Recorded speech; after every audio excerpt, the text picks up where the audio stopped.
ফুলকে যে দেখার জন্য আমাদের এত কষ্ট কি কি ভাইজান? অনেক দূর থেকে আমরা আসছি ওর সাথে দেখা করার জন্য। আচ্ছা, অনেক দূর থেকে আসছেন, তারপর? আমরা অনেক সফলতা পাইছি। হ্যাঁ, সেটা আপনাদের চোখে মুখে স্পষ্ট ফুটে উঠতেছে। কাছে পেয়ে গেছি, এখন শুধু ভিউজ আর ভিউজ। আমরা বলছিলাম একটা ভিডিওর মধ্যে যে ওরে আমরা যতটুকু পারি যে আমাদের পেজের পক্ষ থেকে ওকে আমরা হেল্প করব। বাহ, সুন্দর কথা, তা করেন হেল্প। এখন এই ভিডিওর মধ্যে আপনাদেরকে দেখাইতেছি ভাই, এখানে লুকানোর কিছু নাই। সেটাই তো, লুকানোর কিছু নাই। ওকে আমরা হেল্প করতেছি। আর ফুল হই পয়সাই পয়সা হোগা। সফল, আমাদের পেজের পক্ষ থেকে তোমাকে 500 টাকা দিলাম। শাবাশ শাবাশ। তুমি কি খুশি? হ্যাঁ খুশি, অনেক খুশি। বলো আমাদের পেজে সবাই ফলো করে দিতে বলো। মানে নিজের পেজের মার্কেটিং, নিজের পাবলিসিটি, এত আর ইনভেস্টমেন্ট। বলো যে আমার ভাইয়ার পেজের মধ্যে আপনারা সবাই ফলো করবেন। সেটা না বলি, ভিডিওটা দেখে আপনাদের মতামত কি সেটা অবশ্যই কমেন্টে জানাবেন। লাইক কমেন্ট শেয়ার করবেন। সত্যি বলতে এই ভিডিওটা আমি ফার্স্টে রাখছি শুধুমাত্র আপনাদের মতামত জানার জন্য।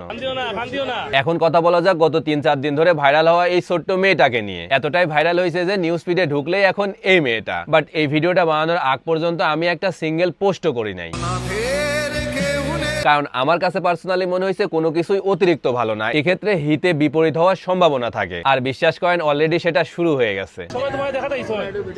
এই যে মিষ্টি মেয়েটা সিলেট জিন্দা বাজারের আশেপাশে ফুল বিক্রি করতো, একটা ছেলে সেটা ভিডিও করে ফেসবুকে আপলোড করলে রাতারাতি ভাইরাল হয়ে যায়, শুধুমাত্র মেয়েটার নিষ্পাপ চাহনি আর মিষ্টি হাসির জন্য। যার কারণে দেখলাম এখন অনেকেই পোস্ট করতেছে একটা ফুল বিক্রি করতেছে, যদিও তার নাম হলো হ্যাঁ ফাইজা। কি সুন্দর মিষ্টি চেহারা, কি সুন্দর মিষ্টি হাসি, তাই না? কিন্তু দিন দিন এটা কান্নায় পরিণত হচ্ছে, কারণ আমাদের অতিরিক্ত বাড়াবাড়ি। সে ফুল বিক্রি করতো, একটা ছেলে সেটা ভিডিও করে আপলোড করছে, সে ভাইরাল হয়েছে। সিলেট স্ট্রাইকার্স এর মালিক ফাইমাল চৌধুরী তার দায়িত্ব নিছে, এই অবধি সবকিছু ঠিকঠাকই ছিল। মেয়েটার ভাগ্য পরিবর্তন হচ্ছে, সবাই এটাকে অ্যাপ্রিসিয়েট করতেছে, বাড়ি দিবে, লেখাপড়ার সুযোগ দিবে, তুমি খুশি নি? কিন্তু তারপর থেকে যা শুরু হয়েছে, যে যেভাবে যেখান থেকে পারছে তার কাছে চলে যাচ্ছে, 500 টাকা দিয়ে নিজের পেজের জন্য 5টা করে ভিডিও বানিয়ে আনতেছে।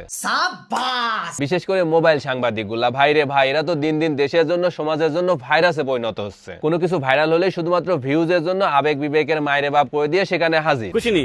ধন্যবাদ জানাও তাকে। আচ্ছা, আইনো এখন আপনারা অনেকেই আমাকে কমেন্টে বলবেন যে আপনিও তো ভিউজের জন্য ভিডিও বানাচ্ছেন। আমার ভুল। দেখেন ভাই, আমাদের কন্টেন্টই হলো এটা, কোনো একটা বিষয়ের ভালো এবং মন্দ দিক নিয়ে কথা বলা। বাট এদেরকে দেখেন ভালো মন্দের মায়েরে বাপ করে দিয়ে কে কোথায় কিভাবে ভাইরাল হয়েছে ডাজেন্ট ম্যাটার। এরা 20-30 জন একেবারে ঝাঁপিয়ে পড়ে। ভাইরাল হওয়া মানুষটা কোন অবস্থায় আছে, তার পরিস্থিতি কি রকম, সে এগুলাতে কমফোর্ট কিনা বা সে বিরক্ত হচ্ছে কিনা, এগুলা এদের কাছে ম্যাটারই করে না। এদের কথা হচ্ছে সে ভাইরাল হয়েছে, তার পিছনে ঘুরে ফিরে আমাদের 8-10টা করে ভিডিও বানাতে হবে, কারণ যত ভিডিও তত ভিউজ, আর যত ভিউজ তত টাকা। এখন ওই মানুষটা বিরক্ত হচ্ছে না, বিরক্ত হতে হতে কান্না করে দিচ্ছে, এগুলা ম্যাটার করে না। আজকে মন খারাপ কেন? মানে এতগুলা মাইক্রোফোন গলায় ঝুলিয়ে দিয়ে বলতেছে তোমার মন খারাপ কেন? ভাইরে, ছোট্ট একটা মেয়ে, বয়স মাত্র 4 বছর, তার পিছনে এভাবে পড়ে থেকে 8টার মতো লাইগা সারাদিন যদি ইন্টারভিউ নিতে থাকেন, তাহলে কি সে আনন্দের নাগিন ড্যান্স দিবে? একটা মেয়ে যার বাবা মা নাই, নানির কাছে বড় হয়েছে, ফুল বিক্রি করতে গিয়ে ভাইরাল হয়েছে, একটা হৃদয়বান ব্যক্তি তার দায়িত্ব নিতে চাইছে, হ্যাঁ তার উপকার হয়েছে। এই বিষয়টাকে কি এই পর্যন্তই সীমাবদ্ধ রাখলে হইতো না? এভাবে 10-15-20 জন করে শুধুমাত্র নিজেদের ফায়দার জন্য তার কাছে গিয়ে পড়ে থেকে এইভাবে মেয়েটাকে না কাঁদালে কি হইতো না? আচ্ছা, নাও কাম টু দা পয়েন্ট, যে জন্য এই ভিডিওটা মেক করতেছি।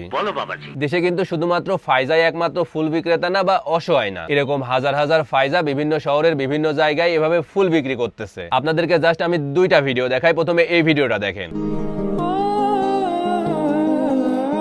একটা ছেলে যার এক পা নেই, তারপরও সে মানুষের কাছে হাত না পেতে এক পা দিয়ে দৌড়ে দৌড়ে ফল বিক্রি করতেছে। এবার এই ভিডিওটা দেখেন। জীবনের হিসাব মেলে না। একজন মা ঠিক কতটা অসহায় হলে তার ছোট্ট শিশুটাকে নিয়ে এভাবে রাস্তায় বসে যেতে পারে। কি খারাপ লাগতেছে? হ্যাঁ, এটাই বলতেছিলাম যে শুধুমাত্র ফায়জাই একমাত্র শিশু না যে ফুল বিক্রি করে বা অসহায়। এরকম হাজার হাজার পথ শিশু, অসহায় মানুষ বাংলাদেশে আছে। আমাদের উচিত হবে শুধুমাত্র যে ভাইরাল হয়েছে তাকে নিয়ে বাড়াবাড়ি না করে দেশের বিভিন্ন শহরে বিভিন্ন জায়গায় ঘুরে বেড়ানো, এরকম ফায়জাদের দিকে ফোকাস করা, তাদেরকে নিয়েও কথা বলা। বিশেষ করে মোবাইল সাংবাদিক যারা আছেন তাদের কাছে আমার চাওয়া থাকবে। দেখেন, মেইন স্ট্রিম মিডিয়ার যে সাংবাদিকরা আছে তাদের কাছে আমাদের তেমন চাওয়া পাওয়া নাই, কারণ তারা একটা নিউজ চ্যানেলের অধীনে জব করে, দিন শেষে বেতন নেই, তারা যা বলবে তাই করবে। কিন্তু আপনারা তো নিজের অধীনে কাজ করেন, আপনারা চাইলেই পারবেন। এইভাবে যে শুধুমাত্র ভাইরাল হয়েছে তাকে নিয়ে ভিডিও না বানিয়ে বাংলাদেশের আনাচে কানাচে ফায়জাদের মতো যারা ঘুরে বেড়াচ্ছে, অসহায় পথ শিশু আছে, সবাইকে নিয়ে কথা বলা শুরু করেন, তাহলে আজকে ফায়জা ভাইরাল হওয়ার পর ফাইমাল চৌধুরীর মতো হৃদয়বান ব্যক্তি যেমন তার দায়িত্ব নিছে, এমন এমন করে অনেক হৃদয়বান ব্যক্তি এগিয়ে আসবে, অনেক ফায়জার মতো অসহায় মানুষদের ভাগ্য পরিবর্তন হবে। আপনারা মোবাইল সাংবাদিকরা হলেন আমাদের আসল মিডিয়া, আপনারা চাইলেই অ্যাকচুয়াল সত্যটা তুলে ধরতে পারবেন। আপনাদেরকে কেউ কিছু বলার নাই। আপনারা যদি শুধুমাত্র ভাইরালের পিছনে না ছুটে আপনারা নিজের জায়গা থেকে সৎ থাকেন, বিবেকবান হন, তাহলে দেশের বিভিন্ন পরিস্থিতি, অসহায় মানুষদের পরিস্থিতি নিজেদের মতো করে সুন্দরভাবে উপস্থাপন করেন। বিশ্বাস করেন, মেইন মিডিয়া থেকে দেশের জনগণ আপনাদের বেশি পছন্দ করবে, ভালোবাসবে। আপনারাই বলেন আমি কি ঠিক বলছি না ভুল বলছি? আর হ্যাঁ, শেষ মুহূর্তে আমি আবারও আপনাদের কাছে রিকোয়েস্ট করতেছি, আপনারা এই মেয়েটার উপরে এইভাবে আর ঝাঁপিয়ে পড়েন না। জাস্ট অবস্থাটা দেখেন, মেয়েটা ভয়ে কান্না করে দিছে।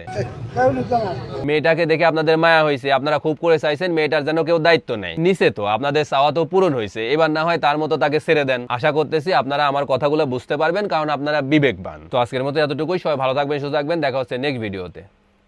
আল্লাহ হাফিজ।